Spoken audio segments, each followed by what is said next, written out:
Terceiro tema é: a Bíblia não é a palavra de Deus.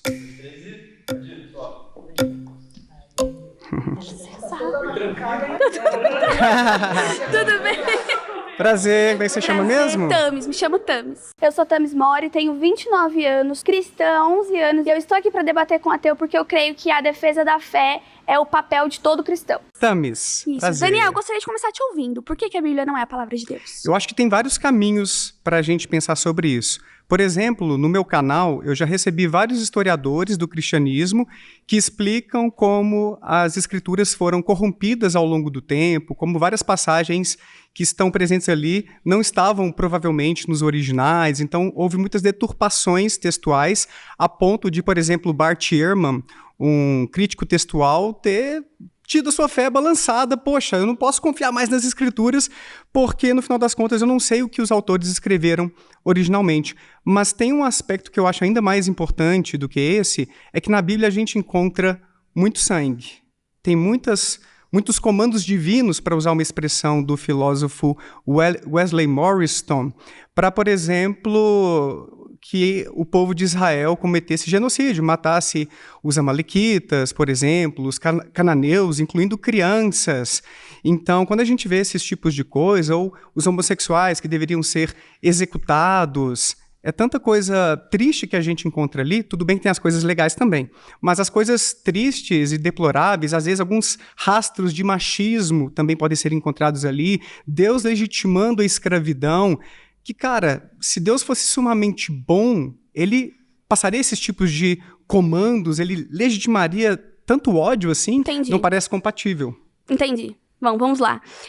O primeiro erro do cristão é entender que a Bíblia é só um livro de regras e práticas da fé. A Bíblia ela também é uma contação da história, ela também é uma narrativa. E muitos desses episódios que a gente vê de sangue, de guerras, de tomada de territórios, são episódios que a gente vê no curso da história não só relacionado ao povo bíblico. Isso está relacionado com a cultura inserida em si. E naquela época, para uma nação crescer, para uma nação prosperar, infelizmente ela tinha que recorrer a invasões, a guerras, a saques, enfim. Então, a gente vê um relatório, uma revelação progressiva das escrituras que envolve a cultura. Esse é o primeiro ponto. O segundo ponto que eu acho interessante, realmente tem críticas textuais e críticas textuais bem contundentes. Quando eu estava no seminário, teve umas que também me fez balançar. Sim. Mas quando você vai estudar sobre a crítica textual, nenhuma delas, tem mais de 5.000 críticas textuais, nenhuma delas interfere na essência da doutrina em si. Então você pode pegar qualquer logia de dentro da teologia, nenhuma delas é mudada ou arrastada por uma crítica textual. A gente tem várias interpretações de um único texto, e a gente pode fazer discussões teológicas em volta disso e tudo bem, mas essas interpretações, elas não necessariamente provém dessas críticas textuais. Eu fico muito feliz que você não trouxe aquele argumento, não, porque a Bíblia foi escrita por homens. Realmente, a Bíblia foi escrita por homens. Em várias tradições, enfim, escritos, passados por escritos e tudo mais. Então, pensando nisso, houve modificação? Com certeza, claro que houve. Isso é provado cientificamente que houve. Mas não houve modificação da doutrina. E é interessante porque são muitos homens, muitos anos passaram e ela permanece viva, ela permanece atual, ela permanece eficaz nas coisas boas. É claro que a gente não vai sair invadindo o território alheio e saqueando o território alheio, isso é fato, nem apedrejando o homossexual. Mas se a gente for interpretar de acordo com a nossa cultura hoje, de acordo com a nossa realidade hoje, ela vive eficaz. Interessante você ter trazido esse ponto, porque eu nem tinha me lembrado desse argumento. Realmente, várias narrativas bíblicas foram herdadas de outras tradições.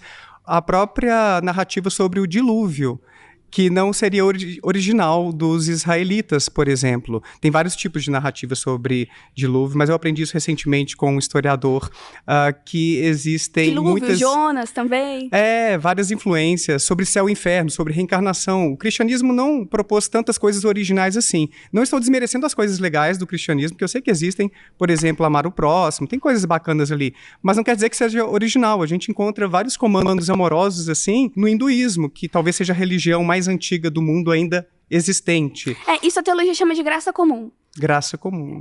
Como criações de Deus, como imagem e semelhança de Deus, Deus passou atributos Deus tem atributos incomunicáveis. Sim. E atributos comunicáveis que ele passou pro homem. E isso é todo homem, seja o hindu, seja o japonês, seja o índio, seja o brasileiro, seja o estuprador.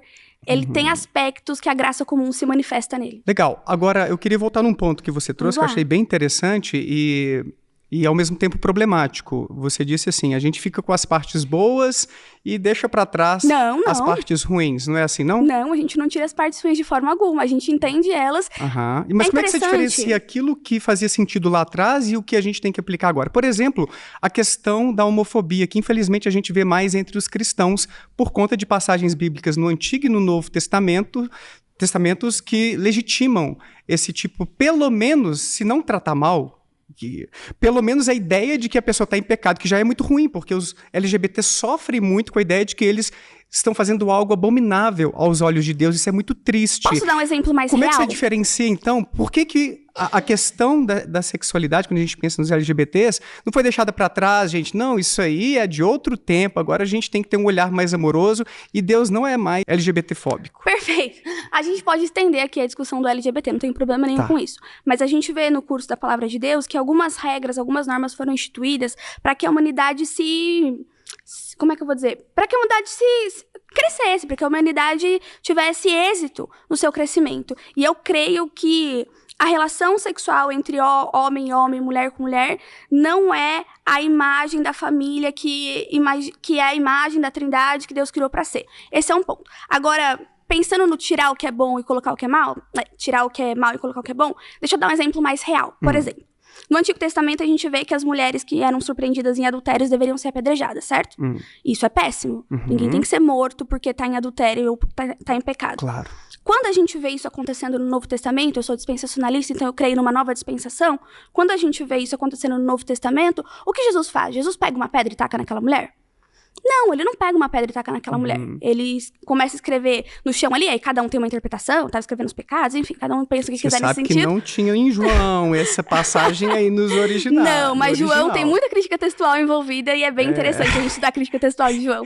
Enfim, mas quando a gente vê, por exemplo, a mulher não sendo apedrejada nesse sentido, é Jesus mostrando que o que aconteceu no Velho Testamento estava muito mais ligado à ânsia do coração do homem do que do ensinamento do próprio Deus. Por exemplo, quando a gente vê uma mulher, e esse está nos 4 evangelhos, uma mulher entrando e quebrando um vidro de perfume nos pés de Cristo e secando com seus cabelos. Uma mulher não poderia acessar aquele lugar.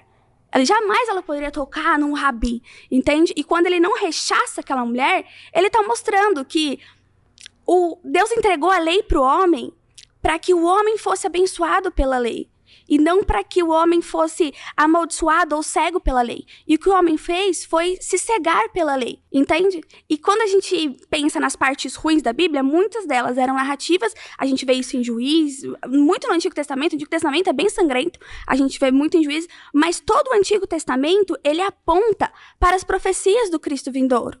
E Cristo veio. Mas no Novo Testamento a gente também encontra, por exemplo, Paulo dizendo que os afeminados não herdarão o reino de Deus. Mas não que não serão apedrejados, né? Não que deveriam morrer ali pela sociedade. Com certeza. Mas é engraçado. Você tem a sua casa, certo? E você tem as suas regras na sua casa. Se porventura sua esposa ou seus filhos decidem viver aquém das suas regras, o que você faz? A gente conversa para entrar em acordo sobre que regras vão reger melhor o nosso lar, de forma que a gente maximize o bem-estar da nossa família. Mas eu não sei como maximizar o bem-estar. Por exemplo, Jesus teve a chance de dar um grande sermão contra a escravidão quando o centurião romano foi pedir que ele curasse o seu servo, o seu escravo. E em vez de fazer um sermão contra a escravidão, Jesus curou esse servo, esse escravo. Interessante. E o próprio Paulo também, quando ele escreve a Filemon, não aconteceu de ele falar, olha, não faça mais escravos, não compre, liberte todos os seus escravos. Ele só pediu para receba o Onésimo, Sim. mas assim, como um irmão em Cristo, com mais... É muito legal essa passagem que Jesus cura o escravo, porque isso demonstra que muitas pessoas falam que o evangelho é elitizado, né? Isso demonstra que não. Jesus estava se estendendo a todos. Mas quando a gente lê sobre escravo no Novo Testamento, a gente tende a pensar na escravidão como aconteceu no Brasil. Porque ainda é muito recente na nossa história. E quando a gente estuda o original e estuda ali o que era escravo naquela época, claro que tinha escravos de guerra, prisioneiros por etnia. Israel mesmo foi escravizado por muito tempo, os judeus foram escravizados por muito tempo. Então, ok. Mas no Novo Testamento, quando a gente fala de escravo, nós temos escravo, a palavra escravo para pessoas que estavam em dívida e estavam pagando suas dívidas trabalhando. Enfim, tem N interpretações de escravos ali. Mas você concorda comigo que não é uma relação trabalhista muito digna, equilibrada, não, justa? Perfeitamente. Até porque os senhores podiam bater nos seus escravos. A gente tem texto bíblico que dá a entender que não. Tanto que eles não regra. tinham essa autoridade. Porque da mesma forma que fala escravos se submetam aos seus senhores, fala senhores respeitem os seus escravos. Então, assim, era uma estrutura econômica da época. Eu não estou dizendo que era uma estrutura certa. Não estou dizendo que era uma estrutura justa ou digna. Tem muitas coisas na Bíblia que quando a gente entende na história, a gente percebe que era indigna. A poligamia é uma, enfim, tem tantas outras coisas. E a escravidão é uma delas. Agora, o fato de Cristo não ter pregado veementemente a escravidão, mas ter ido lá e curado um escravo, mostra para o Senhor que a salvação estende inclusive aquele escravo. Ele coloca o escravo na mesma posição do Senhor. Ele é tão digno quanto você. Isso é uma forma de pregar contra a escravidão também. Eu não sei como isso ajudaria a acabar com a escravidão. É bacana, tipo, tá tratando bem e tudo, é uma pessoa digna, merece. Não, é mais do que tratando bem. Sim, curando. Ele tá igualando o posicionamento. Mas igualar não significaria vocês vão ter a mesma relação, pessoas sem uma hierarquia tão abusiva como acontecia ali? Isso vai além do propósito de Jesus. Porque quando a gente olha para a escravidão, e gente, eu não estou aqui apoiando a escravidão, tá bom? Mas quando a gente olha a escravidão, é uma estrutura econômica. Então você não quebra a escravidão só com um sermão. Você precisa colocar uma estrutura econômica por trás para aquela sociedade não ruir, para aquela sociedade não morrer nem de fome e parar a sua produção. Então, se Cristo chega e fala assim, ó, a partir de agora acabou a escravidão, o Império Romano tinha matado ele muito antes, ele não tinha nem conseguido terminar o ministério dele, entende? Então, quando a gente olha para Cristo, ele não veio aqui para botar regra no mundo e dizer como o mundo tem que ser. Essa não foi a proposta de Jesus. É por isso que ele não falou contra a escravidão, é por isso que ele não falou... Pouquíssimo se falou contra a pedofilia, pouquíssimo se falou contra o estupro, pouquíssimo se falou contra esses temas sensíveis da sociedade, porque não era papel de Cristo aqui. Cristo veio para estender a salvação. Agora, a gente poderia ter encontrado, mesmo que... Vou partir do seu pressuposto de que era necessária a escravidão e outros tipos de coisas horríveis que existiram lá atrás e que houve algum tipo de legitimação por parte dos israelitas. Não era necessário. Necessário não era. Se não era necessário, por que era a estrutura econômica que estava acontecendo. Infelizmente, não se foi feito de outra forma. Mas dizer que era necessário, eu não disse isso. Deus poderia ter esclarecido, olha, enquanto existe esse tipo de estrutura de poder, de relação de poder na sociedade, não dá pra gente fazer diferente, mas isso aqui eu não aprovo, uma hora a gente tem que deixar isso para trás. Se houvesse esse tipo de esclarecimento, seria menos pior, seria menos ruim, entende? Seria menos pior. Porque não parece que... Mas seria menos autêntico também para a humanidade. Como assim? Como nesse debate. O diretor falou assim, olha, vocês decidem a dinâmica. Eu tô aqui, criei o ambiente, tô dando recurso. Agora a dinâmica vocês decidem. Porque ele quer autenticidade. E Deus é a mesma coisa, Deus não criou robôs. Ele não criou criaturas programadas para seguir a palavra dele, assim, assado, o mestre mandou e a gente obedece. Ele quer autenticidade, porque a autenticidade é um atributo de Deus. Tudo bem, ele deu o livre-arbítrio e a liberdade... Você conhece o termo? Não. Qual que é o termo? Livre agência. Livre agência. Isso. Tá, eu confesso que eu não compreendo a diferença entre livre-arbítrio e livre-arbítrio é quando o homem tem a opção de escolha de ser salvo ou não ser salvo. Então, dentro da minha teologia, quem teve o livre-arbítrio foi Adão e Eva. A partir do momento que a humanidade foi corrompida, teve o pecado original, o homem já nasce com o coração inclinado ao mal. O que ele pode ter são as escolhas ali dentro do seu cotidiano. Então, não estou dizendo que todo homem só comete o mal. Tá. Então, dentro da livre-agência, ele tem a escolha de cometer o bem, que é o exemplo que o irmão deu aqui, de atropelar ou não atropelar, enfim. Mas todo homem já nasce com o coração inclinado ao mal, por isso já nasce condenado ao inferno, que é algo que eu acho que você não crê, né? Não creio. Mas é interessante porque, mesmo que Deus tenha dado essa livre-agência... Ele poderia ter esclarecido que tem coisas boas e coisas ruins, coisas que ele espera de nós e outras que ele espera que a gente passe longe. Ele esclareceu na Bíblia. Infelizmente, na Bíblia, a gente não encontra coisas como não escravizarás, só para a gente se manter no mesmo exemplo. O que, para mim, evidencia que a Bíblia é um livro datado, de um povo que escreveu conforme as suas demandas, suas dificuldades de vida, seus desafios, suas esperanças. Suas personalidades. Suas personalidades, num contexto histórico, político, e que a gente está tentando transportar aquilo para os dias de hoje, e, infelizmente, muita coisa já não cabe.